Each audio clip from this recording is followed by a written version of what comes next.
Alright, y'all, so today we are playing Taisho Romance Theater. It's being developed by Sweet Some Studios, and this is the latest demo. It has a tentative release date of 2026, and the description of the game reads, the diverse romance visual novel follows amnesiac actor Kotori Sakuma as he uncovers hidden truths and navigates intricate relationships. Through choices shaping character bonds and story progression, you will explore various endings and enjoy a blend of mystery and love in the Taisho era. First and foremost, love anything set in the Taisho era, so I was already hyped. Number one, love a good mystery, here for it. And like I said, look at this art. It's so pretty. It was reminding me of Hatsuyuki of the old Booktown, and like I friggin' love that. I love how artistic Adelta is with their games. So like when I saw the vibe of the art, I said, say less. The content warnings. The viewpoints of the characters do not represent the author's stance. This story is purely fictional and is not related to any real persons, events, or organizations. This demo contains mild blood, grotesque, violent, and horror elements, along with content that may be disturbing to some. If you feel uncomfortable while playing, please exit the game immediately. As always, your mental health is more important. If you need to step away, please do so. Certain scenes in the game feature grotesque imagery, including exposed entrails. I don't like body horror very much, but here we are. And similar content. Please choose below whether this type of content will be displayed. Yeah, let's go. I think I might be dreaming. Ooh. That is so pretty.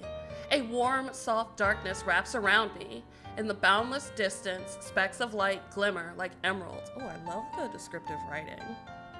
I drift in this amniotic blackness, which bathes my bare eyes, ears, nose, and mouth in bliss. As the brilliant jade hue engulfs my body, the stars begin to blink in unison. Ooh. Ooh, what is that? Is so nice. The sound design here. It's terrifying.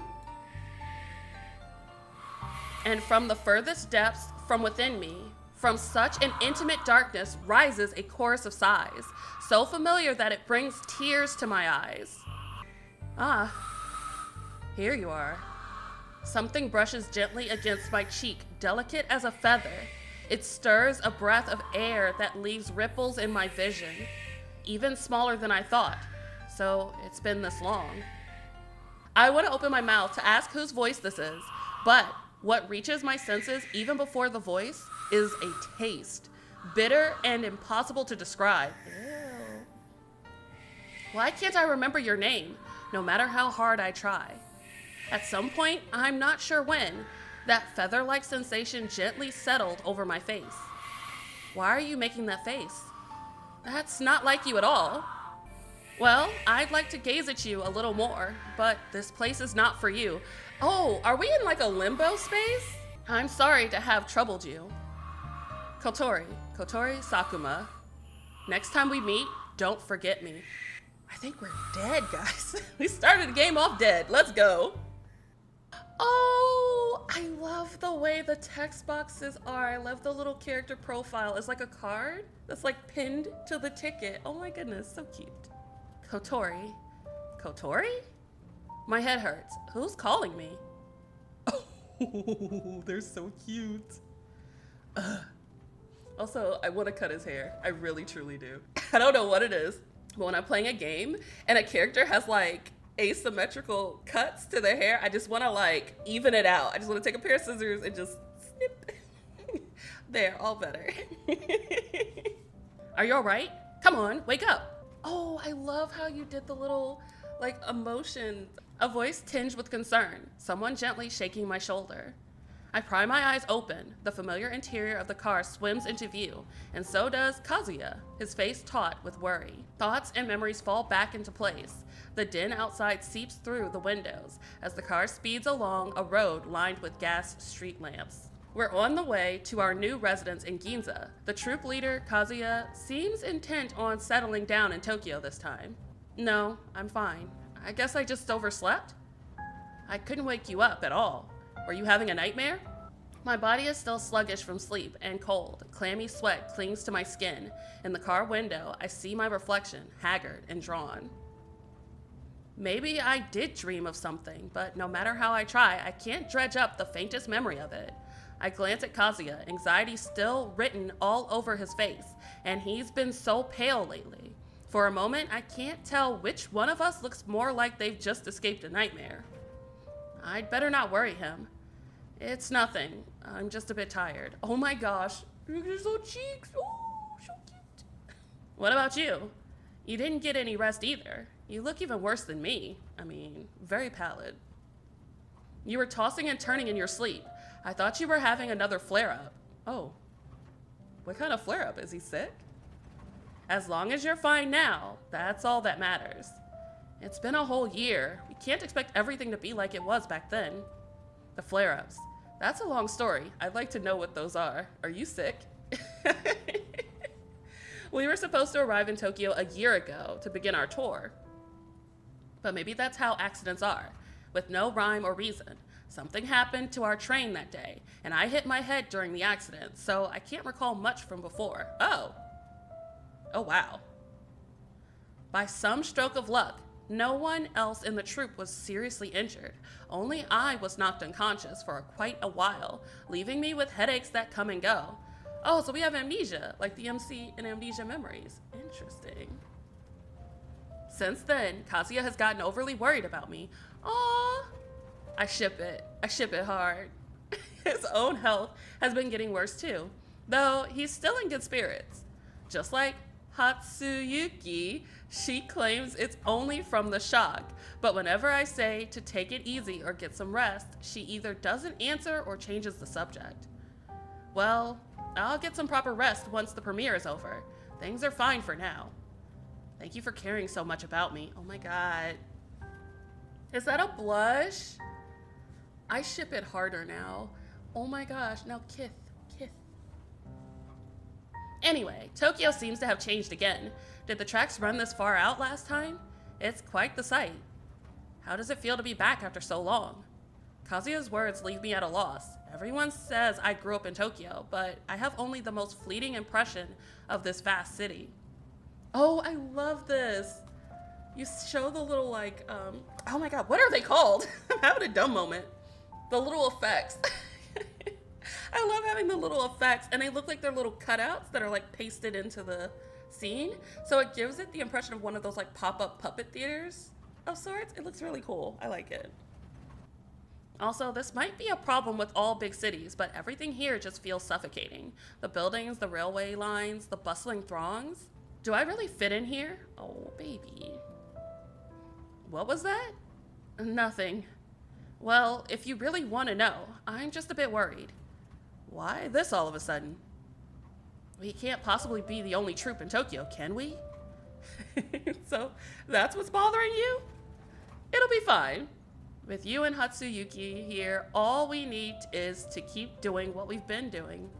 But I suppose it's good that you're so nervous. Who's nervous? All right, have it your way. Well, Hamuro Sensei gave me the script a couple of days ago. Want to go over it together tonight? Ooh, yes, please. I ship it. Do it. Hamuro Sensei came back. Hamuro Sensei is a playwright on good terms with Kazuya. Kazuya has always held them in high regard and entrusted them with the script this time. Ooh. Although Hamuro Sensei is technically a member of the troupe too, they've always been elusive. I haven't seen them a single time in almost a week on the road.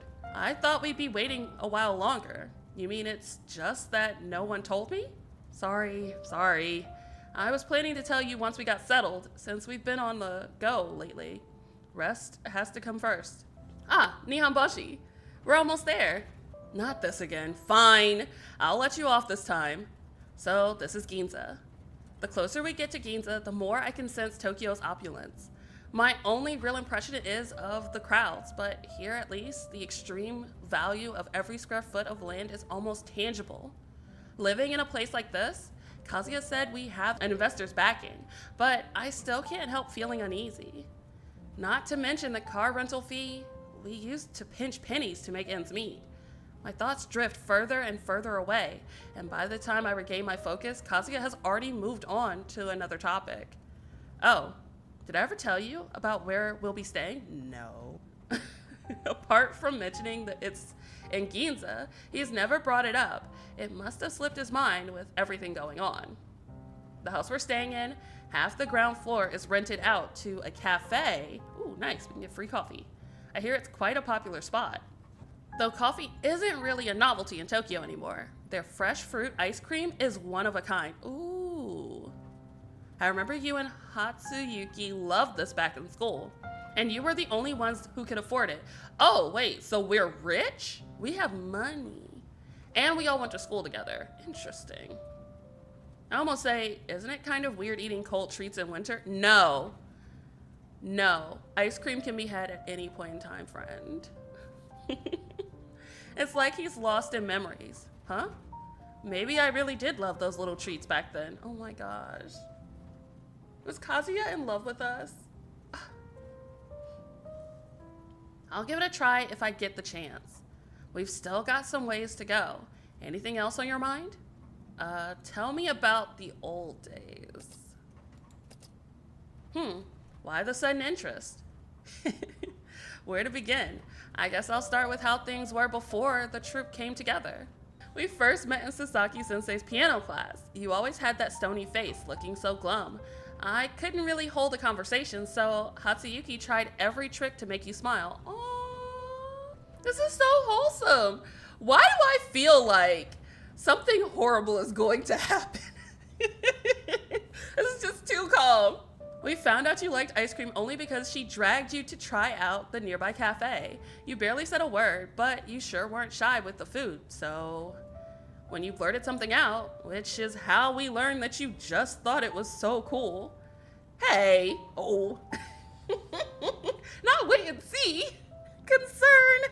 Also, this blush on Kazuya's face, I'm just like, this is love. This is a look of longing and pining. Years and years of pining. Lick his face. As much as I'd love to shoot this down, that doesn't sound like the kind of thing I do.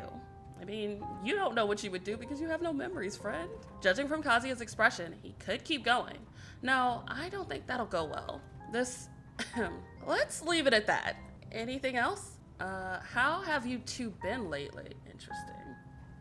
You and Hatsuyuki both look so worn out every day, and your mind's always wandering.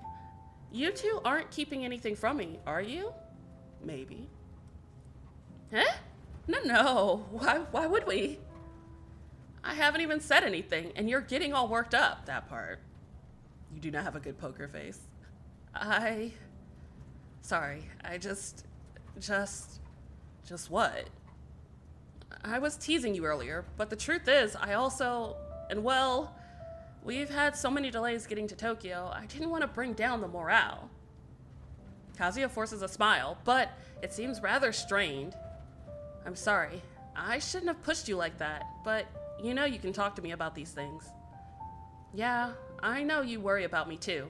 Thanks. Oh, they're so sweet. I just want them to kiss. I can tell you have more questions, don't you? What's the script about? Hamuro-sensei said it's based on your... Right, you don't remember.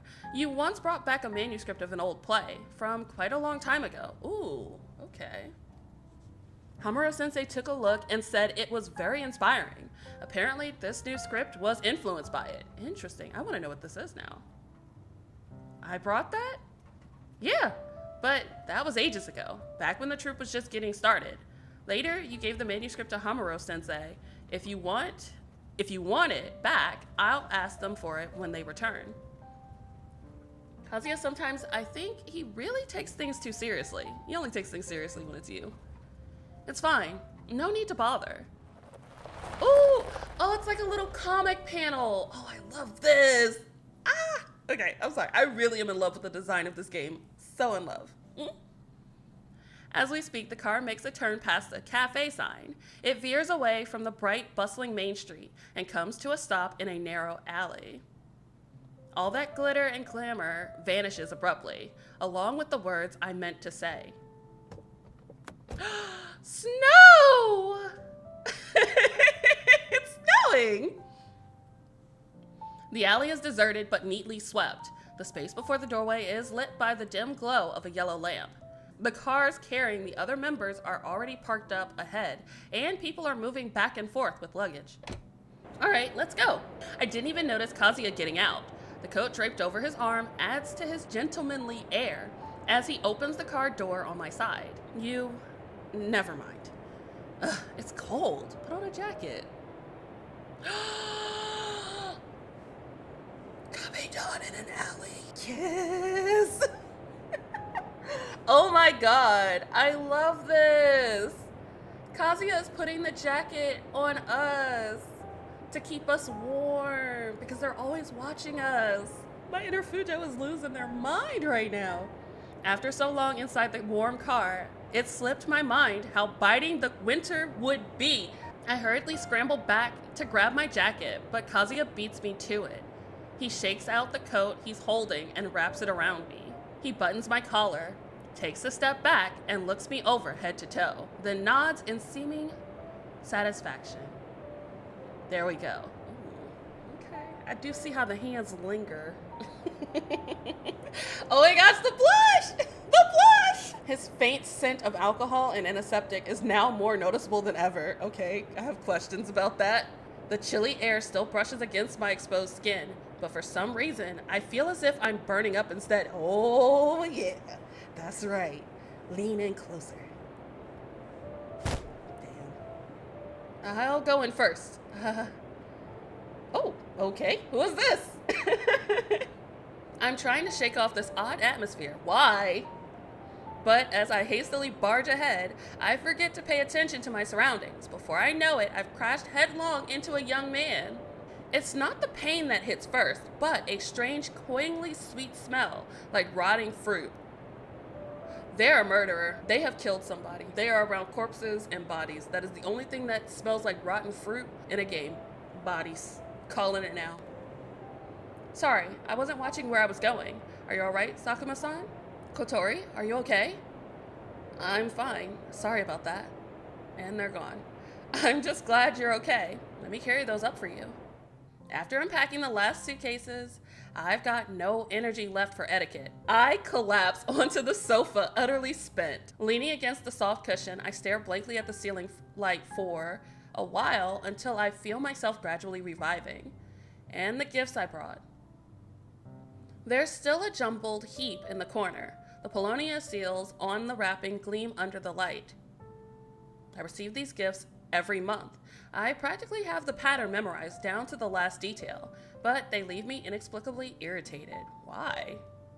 To be honest, I have no clue who's been sending them, but Kazuya told me they've been arriving backstage ever since my debut performances, always stamped with the same Polonia seals.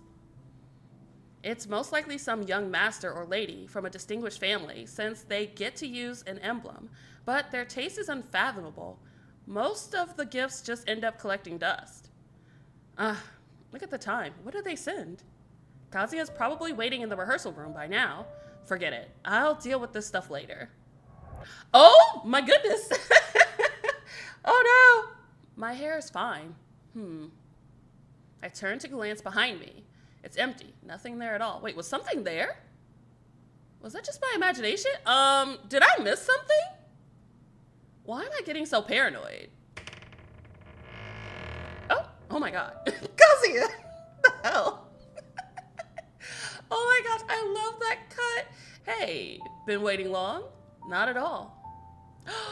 Oh my god, I just want them to kiss. Look at the way that Kazuya is looking at us. You can see the love and longing in those dark irises. It's right there. Really, wouldn't it be better to take a break tonight instead? Yes. I reflexively touch my face. Kazuya notices and can't help but laugh. Don't worry, you haven't got eye bags.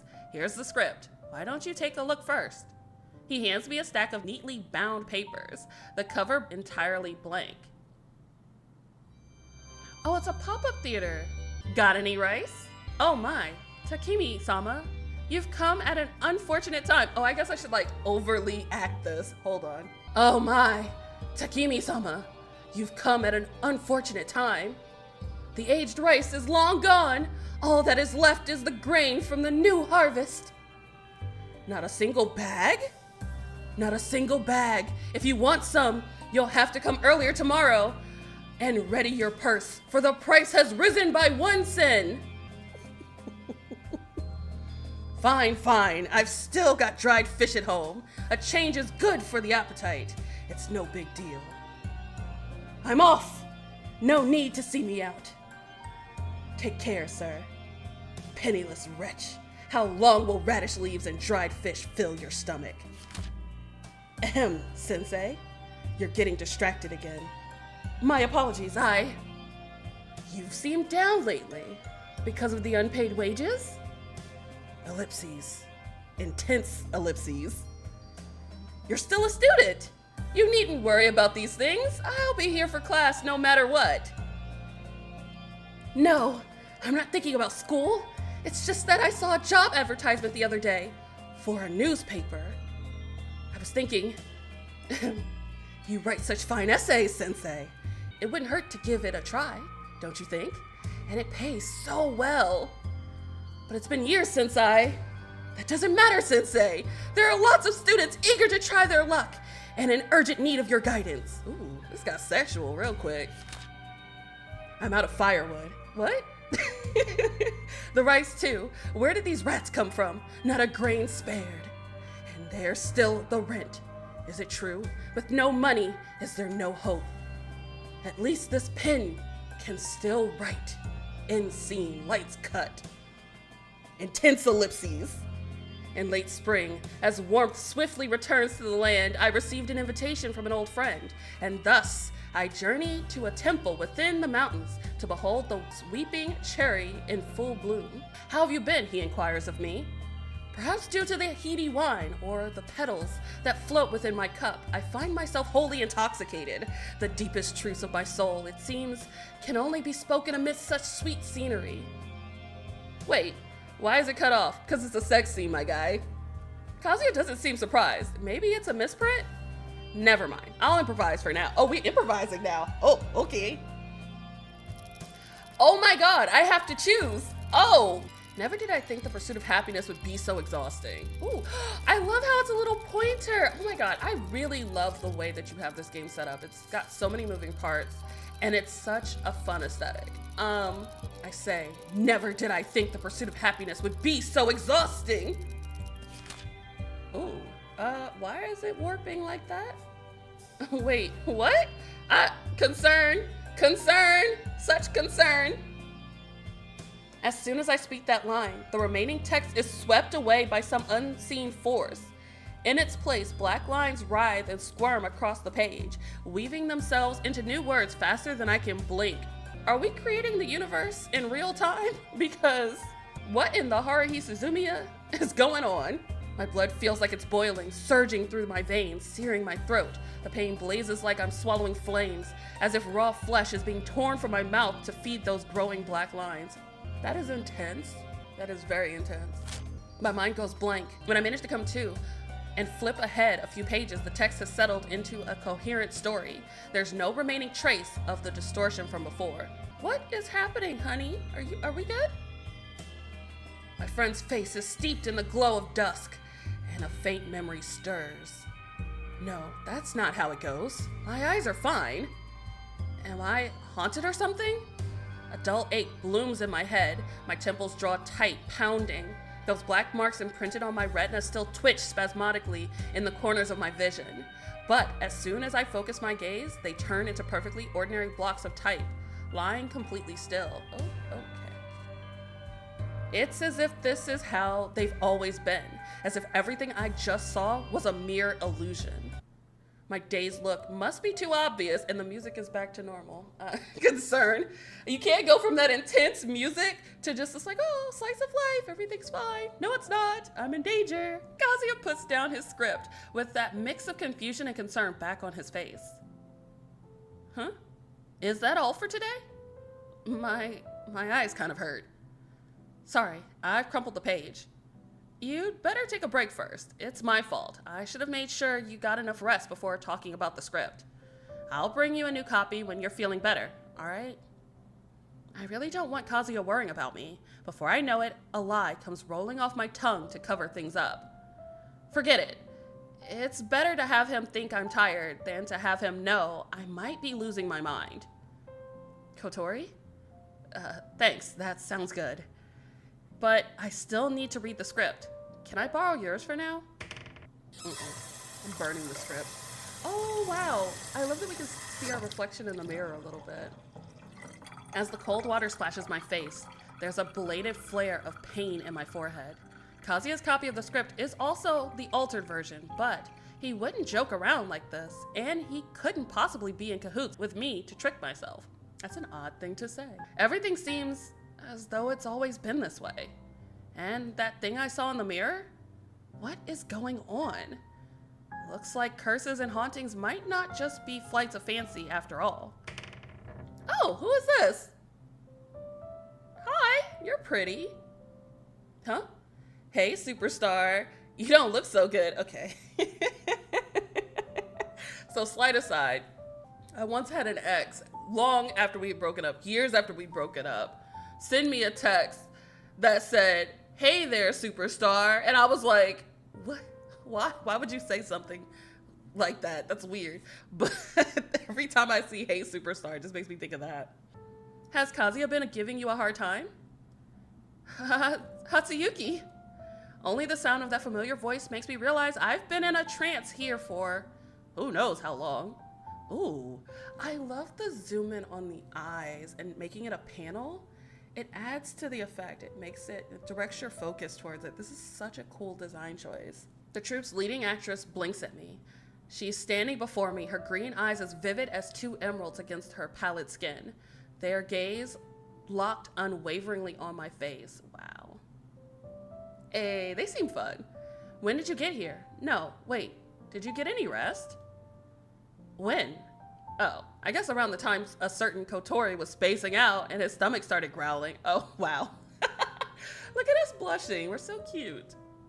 Somebody feed the baby. All right, let's go grab a bite to eat. You can't sleep on an empty stomach. Just think of it as keeping me company, okay? Hatsuyuki takes my hand and pulls me off the sofa with a gentle tug, like a snare closing around a fledgling. Oh my god, I really love the panels. Visual novels can be a very static medium, so having little unique stylistic choices like this really do add a new element to the story and give it some depth and dimension that would otherwise be lost. Her hand is so cold, but her eyes stay fixed on me, narrowed slightly at the corners, like a cat or a bird or a fox or some other sharp and sly creature waiting for my response. Okay, look at that. I can't recall exactly how close we used to be, as classmates and friends. Despite that, I think I could lose my memory all over again and still be helpless to refuse her. Oh, look at the blush, so cute. How about the cafe next door? Shall we? The cafe's fireplace is lit. We're here right at dinner time. The air is rich with warmth and the aroma of food, perfect for soothing strained nerves. It's been a while since we last shared a meal. Thinking about it as I nestle into the soft armchair in the corner. That feels like a lifetime ago. Hatsuyuki calls the server over for the menu. While I flip through it, she props her chin on her hand, staring straight at me. I give in, closing the menu and raising it to shield my face. I think I hear her laugh. The sound drifts across the table and winds its way into my ears. I love how just upbeat they are. I'll have soda water and a sandwich, thanks. What about you? Me? This one, I guess. There's a rustle from her side, then the menu is plucked from my hands. Hatsuyuki stacks the two hefty folders together and passes them to the waiting server. Once the server is gone, her gaze returns to me, her expression abruptly serious. All right, enough of that. What's with you today? You seem so out of it. You're giving me a real scare. Poor baby's confused. I'm not like Kazuya. I won't just let you get away with an "I'm fine." Her tone is light, but I know that she means it. There's no bluffing my way out from under that gaze. Not today. I'm not sure where to start. Then start from, arriving in Tokyo? How about that? If you say so. With Hatsuyuki's gentle eyes trained on me, a feeling slowly stirs, the sense that it might not be too bad to talk about this after all. When I finish my last sentence, Hatsuyuki is still watching me, silent and solemn. After a while, she smiles. There's something a little uncanny about it. Had any dreams lately? That's an odd question to ask. When I fell asleep in the car, I think I dreamed about something really important, but I can't remember what it is. Let me think. I'm sure you've heard all sorts of Japanese legends about gods and spirits, haven't you? There are more deities up in Tamegahara than there are grains of rice in a vat. Wait, are you serious? Since your surname is Sakuma, I'd say that's the most likely possibility. Here, hold up your hand. Block the light for me. What? What's Sakuma got to do with it? What's Sakuma got to do with it? Okay. Even as I think this to myself, I'm already reaching out to enfold her small, cold hand in mine. Is she okay? Well, you know what they say about people with cold hands. They have warm hearts. That odd flowing sensation revives within me, a restless current which seems to be drawn towards something, but without the searing pain from before. Did we just steal her life force? We made a duck! In Hatsuyuki's hand, specks of light emerge from nowhere. They flicker briefly, and as if needed by an invisible force, they condense into a little bird that glows with faint blue light. The young bird's downy gray feathers graze against my fingertips, leaving an airy wisp of warmth. It perches on Hatsuyuki's palm, head cocked to the side, looking very much like a duck. Oh, is that a swan? When I finally managed to stutter out those words, Hatsuyuki burst into uncontrollable laughter, her shoulders heaving with mirth. No. In the blink of an eye, the little bird dissolves back into specks of light and fades with her chuckle. Oh my god. It's a duck. Just a duck. But the point is, that's how it feels, isn't it? Something is about to burst out from within you, and you have strange visions. Are we in Esper? Yes. Right. We've still got some time before the food comes, so I'll tell you a thing or two. What you bear is an inborn talent. The gods generously bestowed their dredges upon the lucky few, and so we gain a sliver of power that was never truly ours to wield. Oh, he has a quirk. Okay, he's Deku. Got it. Who can say if it's a blessing or a curse, but it invariably grants us some special abilities. And of course, it's passed down through the bloodline. That part isn't great, okay? It's like mushishi a little bit. I'm not sure what exact terminology is used in Japan, but anyway, just think of it as sorcery, onmyodo, or Shinto magic. Oh, I know what that is. That sort of thing. According to most, let's call them mages. According to most mages, there are two kinds of magic. One kind can be wielded by mages through study, though it still involves some simple rituals. The other is a unique magic born from the fusion of oneself with the dredges. It's known as a talent. Even within the single family, no two people share the same talent. Interesting. I don't know what your talent is, but it's best to keep that to yourself. What? And that's because most mages have a strict taboo against magic that deals with the soul, or life and death. If everyone were to treat life and death so carelessly, the world would be thrown into chaos. This kind of magic also takes a tremendous toll on the body. My point is, keep your secrets, even from me. Okay, so we can't tell anybody about this. I really like the way this is drawn, it's so pretty. If the burden upon the body or here, Hatsuyuki lifts a hand and taps her temple. Becomes too great, a mage's flesh will gradually mutate into a more primitive state until they transform into a monster, mindless and deathless. Most call this process reversion, and so far, there seems to be no way to undo it. Oh wow, so you become a mushi. I like how we went from like that dramatic exposition dump to just like, back in the cafe, about my latte. You mentioned earlier that I'm named Sakuma, so that's why you brought it up. Just like I carry the name, I'm thinking, sorry. All right, just like I carry the name Baryakin Sakya. The Sakuma family is renowned in Japan too, after all. I hope that name never comes up again. When we first met, you were just an ordinary person. I never expected it to turn out like this. Okay, maybe it was that accident. I failed to protect everyone. Does she have like protective magic? Hatsuyuki's voice gradually lowers and her expression clouds. Her fingers twist together. Accidents can't be predicted. That's just how they are. The waiter arrives with the tray and starts to arrange the dishes before us. Only then does the transient space of ours awaken from its heavy silence. Food!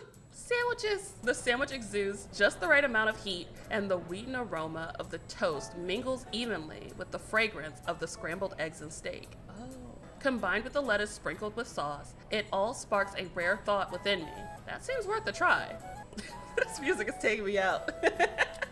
Before Hatsuyuki sits a plate of cognac drizzled with black syrup. She frowns as she struggles to swallow the entire piece. Girl. She once said that she hates this sort of thing since it's like biting into a limp and slimy slug. Why'd you get it? I might be making my doubts too apparent. After catching her breath with a gulp of lemonade, Hatsuyuki begins to speak, uncharacteristically hesitant. Don't give me that look. I need to keep in shape these days. I don't want to have to adjust my costume later. How do you like the food here? Well, my tongue's having a pretty good time. That's such a fun way to say that. My tongue is excited by this food. Is that so? Good. Oh, right. Tomorrow, do you want to go check out the theater Kazuya booked for our performance? We can try getting up on stage. Who knows? It might help set the mood and satisfy curiosity and satisfy my curiosity. Oh, she's gone. I'm still drinking my soda as Hatsuyuki forces down the plate of cognac, settles the bill, and thrusts her hand out the door to catch the falling snowflakes. This one's all over the place. She's always had impeccable table manners. That cognac must have really put her off. I pull my coat on, doing up the buttons as I pass through the motley crowd loitering in the cafe, until a strangely familiar figure brings my feet to a standstill.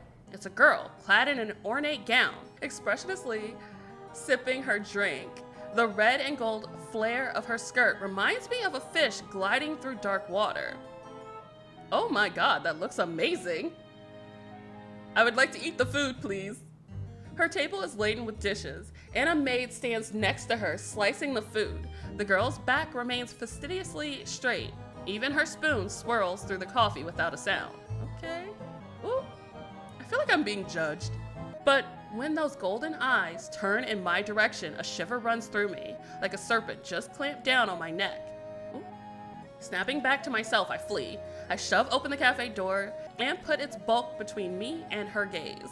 Aw. What's up? Why the rush? Nothing. We should get back. Hatsuyuki saunters down the street with me in tow. I love the sound effects. You can hear them walking through the snow. The sky has darkened and a thin layer of snow carpets the ground, already melting in the warm air issuing from the storefronts, and then freezing again to form slick ice beneath our feet. Round the corner, a simple udon stall sits at the mouth of the alley. The rich scent of oil and soy sauce bubbles forth. It brings some touch of life to the otherwise deserted alleyway. Even from this distance, I can hear the drunken hubbub at the stall. Okay. Chief, can you keep it down? Ooh, somebody is drunk. What?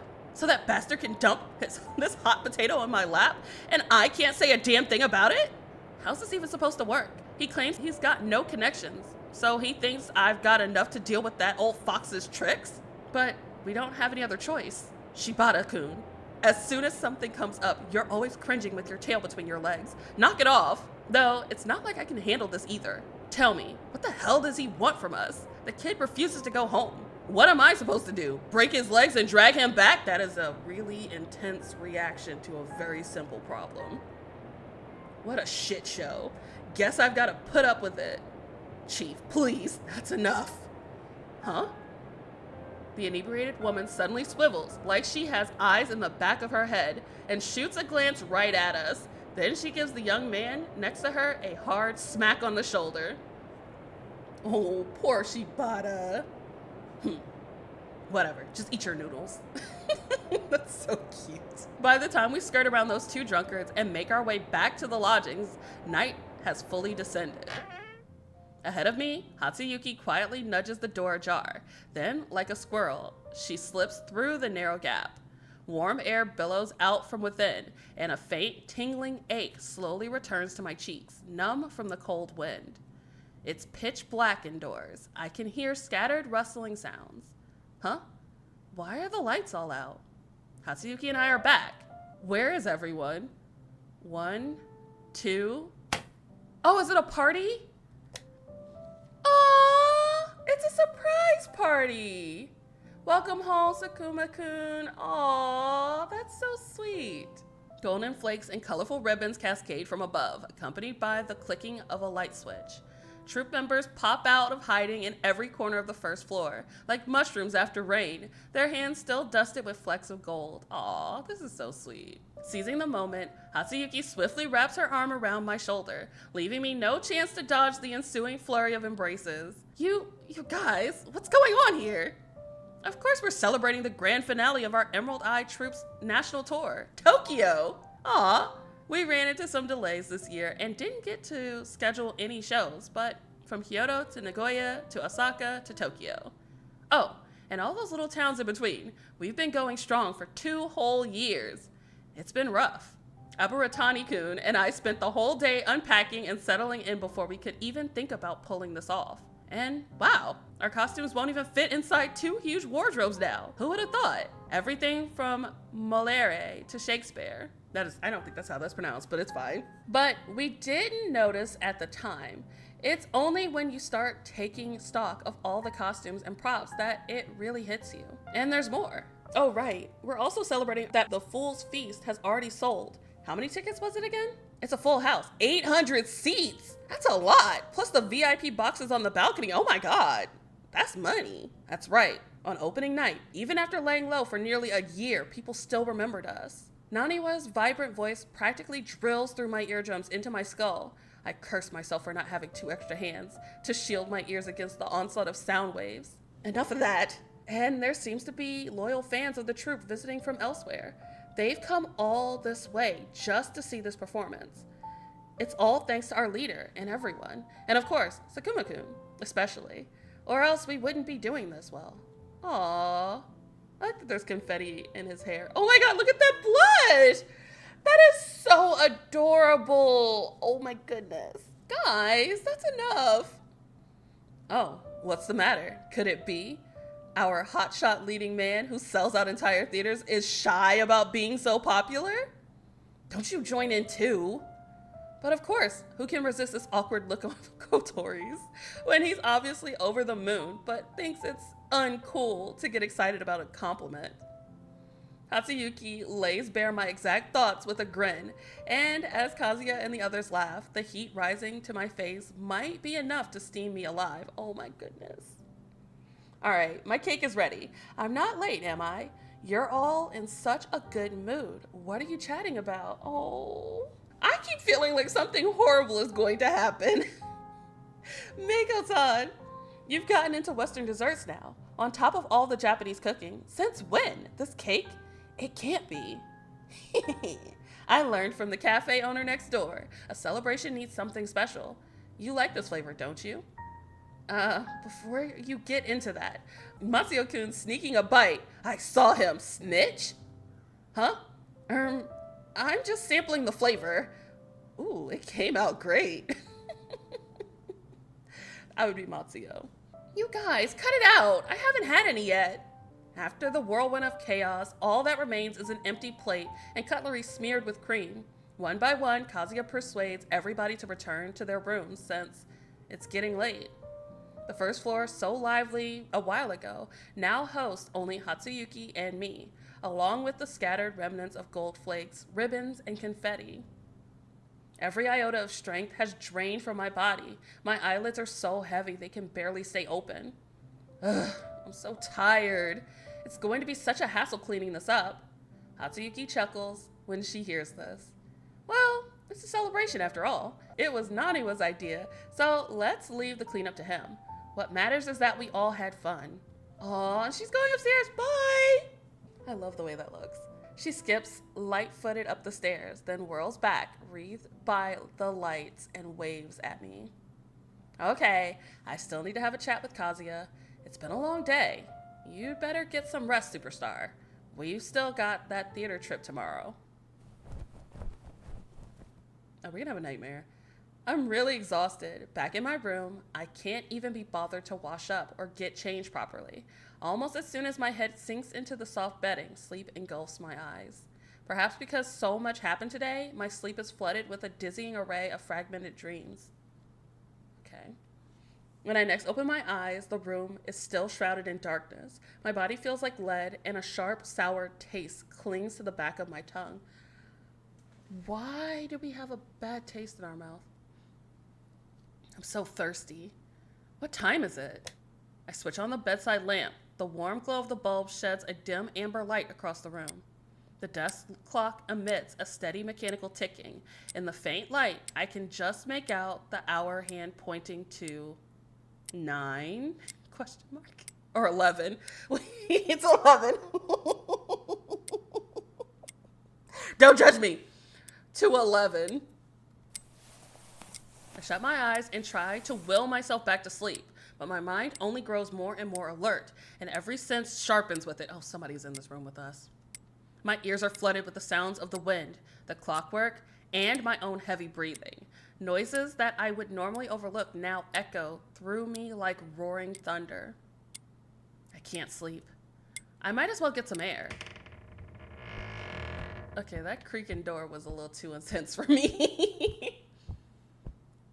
The troop is dead silent at night. I gently close my door, treading carefully across the carpet. You are stomping across the carpet, my guy.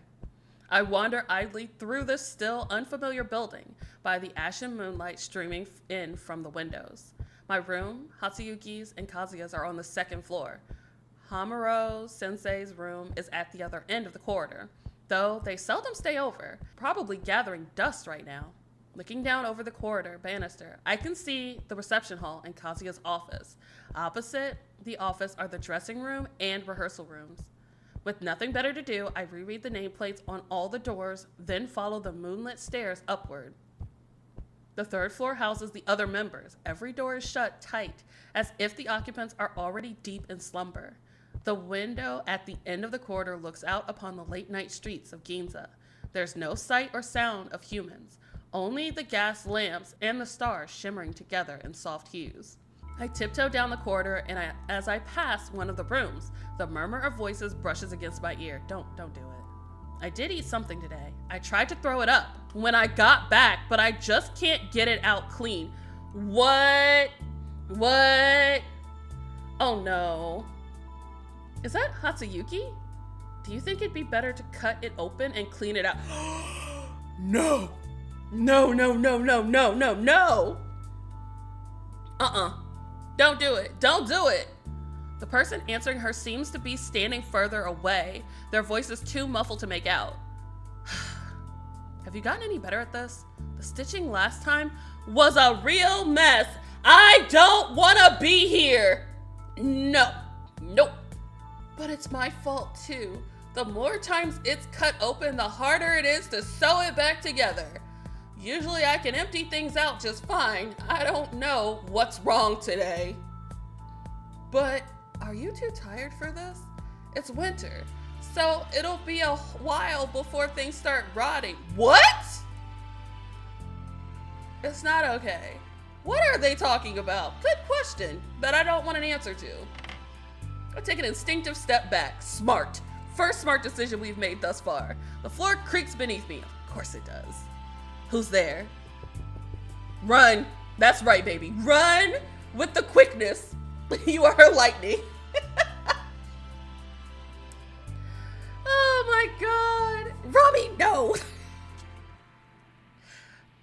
Footsteps approach. I turn and flee.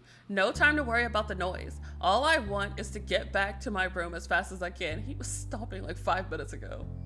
My ears are ringing from the sprint, which drowns out any sound of the door opening and closing. It's only back in my room that I realize I'm gasping for breath. I can't go back out there. I lie back on the bed and steady my breathing, but my mind can't help circling back to the words I overheard. Is Hatsuyuki sick? That was the takeaway? That was the takeaway? That is not the takeaway. Before I can make sense of anything, sleep, summoned by all this exertion, claims me once more. I wish I could be this comfortable and unbothered. Just before it takes me under, I think no matter what, I have to apologize to her tomorrow. For what? A dreamless night passes, bro. We all want that sleep quality. We do, truly. I'm not talking to these two people ever again. When I wake, It's already broad daylight outside. I tidy myself up and head downstairs. Kazuya and Hatsuyuki are already up on the first floor. I'm not sure what they're discussing. Ah, is our sleeping beauty finally awake? We were just talking about you. Morning, Kotori. What? Were you two talking about me? Why? We were wondering if we should get breakfast together. No, I don't want to eat with you again. Thank you. But no, thank you. Are they dead? Actually, don't tell me. Yes, there's an investor coming today, so I might be tied up this morning. Yo, this is the summer Hikaru died, and I love the shit out of the summer Hikaru died.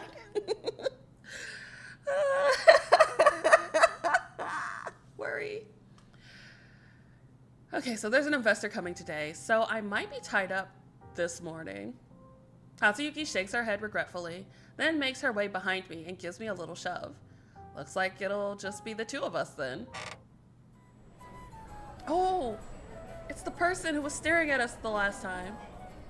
By the time we get to the cafe, it's well into the morning. There are already a few tables occupied. The girl I saw yesterday is still seated in that same spot next to the window, her head slightly lowered as she sips her soup in silence. I force down my budding unease and find a spot to sit with Hatsuyuki. There's a Parisian adorned with greenery which blocks the view, making me feel somewhat better. I wouldn't feel better sitting next to this person, who I actively heard talking about purging themselves of food. Hot milk, huh? I still don't have much of an appetite, so I just asked for a croissant. What's up? What's up? Something on your mind? I couldn't sleep last night. Don't tell her! Hatsuyuki adopts a theatrical look of dawning revelation. After the waiter sets down our food and walks away, she knits her brows and lowers her voice. So that was you? No, it wasn't. It was not me at all. I don't know what you're talking about. There is no problem. No, no problem. Why are you asking questions? Stop asking questions. Oh my God. No, you're not. No, you're not. It's no big deal. I'm in good condition. Let a girl have her secrets. How about we don't? How about we don't? She picks up her cup and takes a sip. Though her face is wan, her demeanor still brims with vigor. Did I interrupt you two? Honey, it was not sexual in nature. This also kind of reminds me a little bit of MADK. It's Eroguro, but like it's erotic gore essentially. And one of the early scenes has like one of the characters like opening up their throat for another character to use. To use is the easiest way to say that.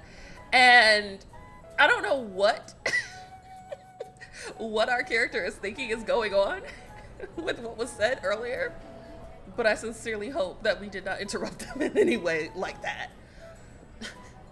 You could say that. It was quite the shock. Sorry. Hatsuyuki sets down her cup, stroking her chin with a mock serious air.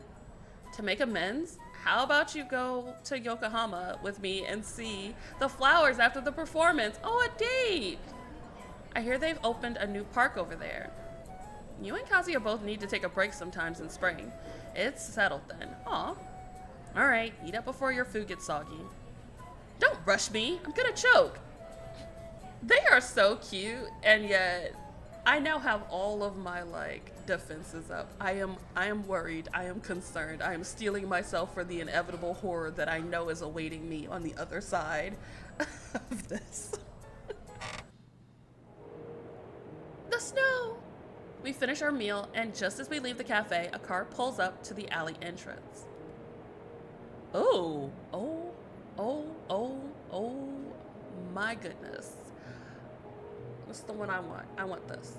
He can't have this one. A young man gets out of the car, shakes open a black umbrella, then bends down to open the back door. Sorry, I had a really dirty thought just I was gonna say, he can open my back door, but you know what? I'll keep that one to myself. A long-haired man draped in a haori steps out of the car. The umbrella shields him from the swirling snow. Even as he is escorted into the alley, his striking scarlet figure stands out stark against the sea of gray. Very elegant. Narrator voice. She did not keep that one to herself. I did not. I did not. My gaze lingers on his back. When that face comes into view, even for a fleeting glance, I can't help but freeze. Ooh, do you know them? Who is he? I'm interested as well. What was that? Nothing. Let's go. Why? No, go back. No.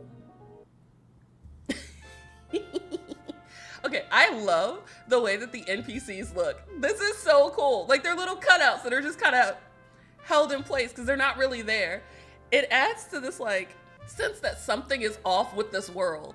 Like, back when they were doing the script and the words were just appearing on the page as he thought of them, like, he's manifesting this world. Like, nothing in this world truly exists unless he gives it his focus. Uncanny, but I like it. I like it.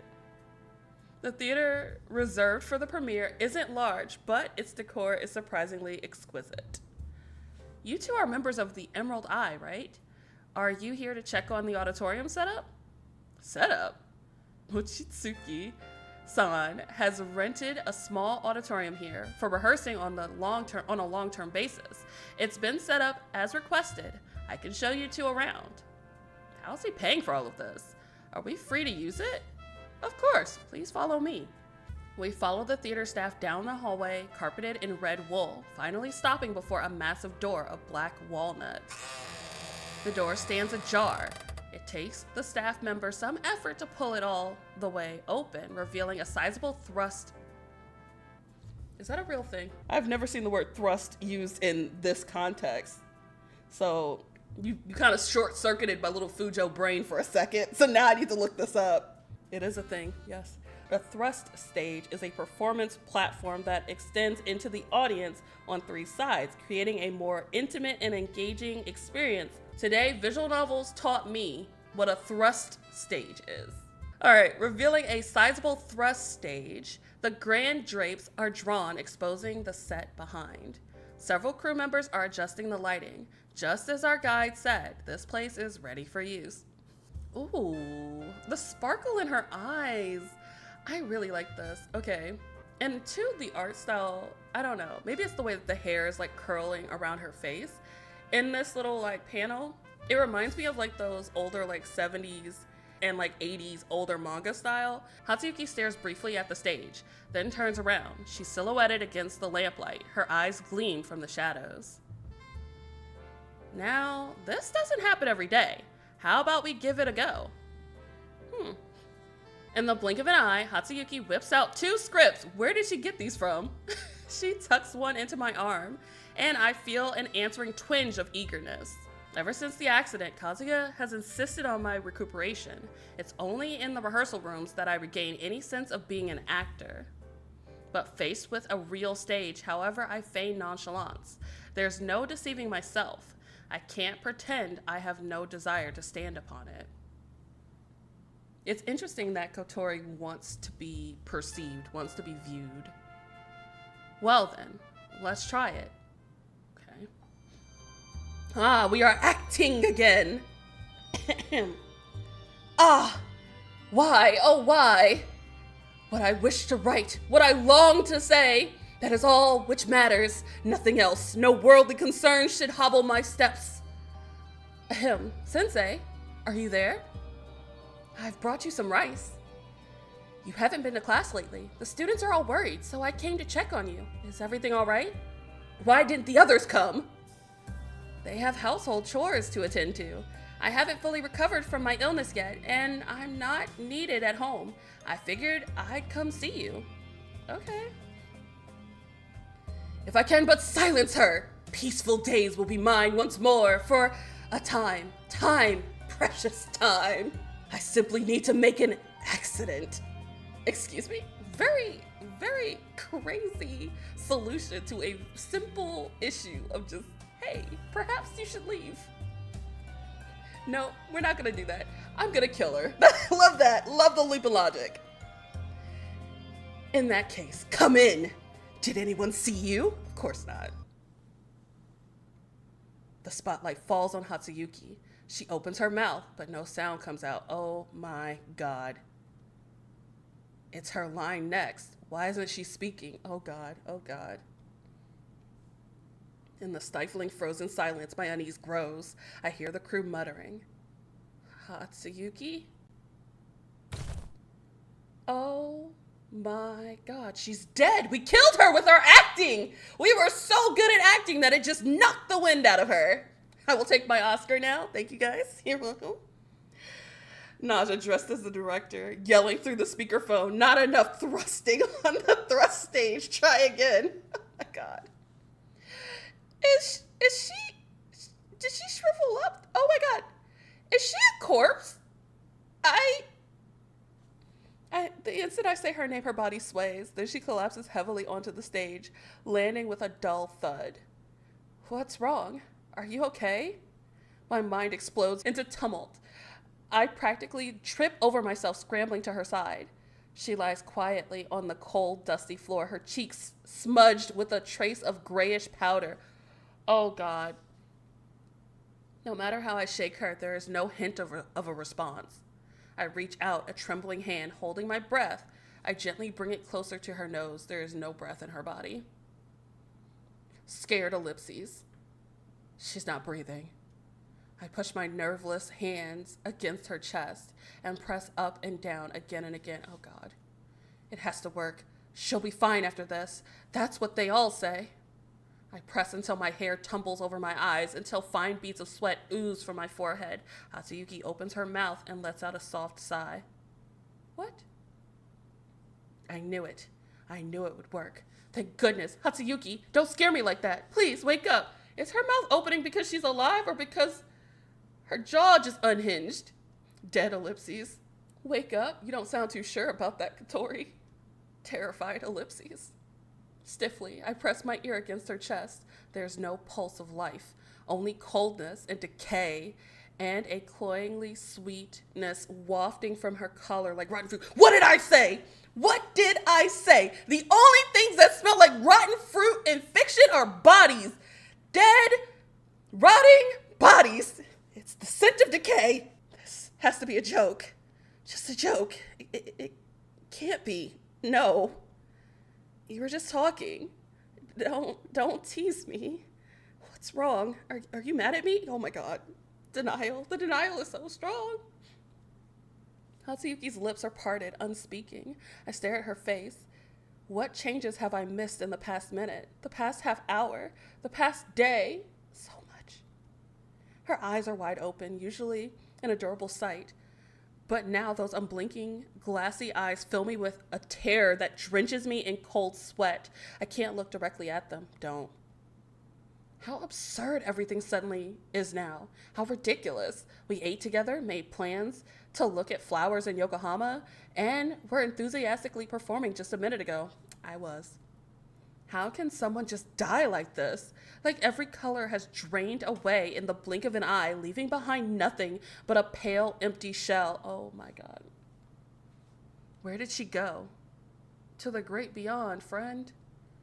There is so much noise around me. After a while, it occurs to me that the crew is screaming. Oh my God. That doesn't even look alive. Someone pulls me away. I tumble to the ground. It doesn't even hurt. Hey, watch out. Something's wrong. Call Kazumatsuru-san. The stage lights shine down upon her. White light enshrouding white corpse. Ooh, wow, that's powerful. White dust drifting in the air. Uniformed people closing around the body, and the glassy green eye peers through a gap in the crowd, staring straight in my direction. Oof. Oh my God, it moved! Ah! No! No! Oh wow, that is so pretty. Is there an eye within the flower within the eye? Is that? There are several eyes there. Okay. I blink my dry eyes and finally see. In the shadows, amidst the dust and the light, lurks a green-eyed monster. The monster ripples outward, flowering across the stage. The monster looks at me. It crouches over Hatsuyuki's body, like a soul untethered from flesh, a fetus bursting from the womb. Oh my God. I've seen it before, in the mirror. The white feathered monster. That's so pretty. Oh wow, is the perspective shifting? Oh wow, that's so cool. Wait, that's not the end, is it? Oh wow. Oh no. No tears, no crying. Oh good. I was gonna say, please don't let that be the end. Thank you for watching. If you enjoyed this video, please hit that like button and let me know what you think down in the comments section. And if you want to see more content from me, be sure to subscribe to the channel so you don't miss out on any new uploads. Have a wonderful morning, afternoon, evening, whatever time it is in your neck of the woods, and I'll catch you in the next video.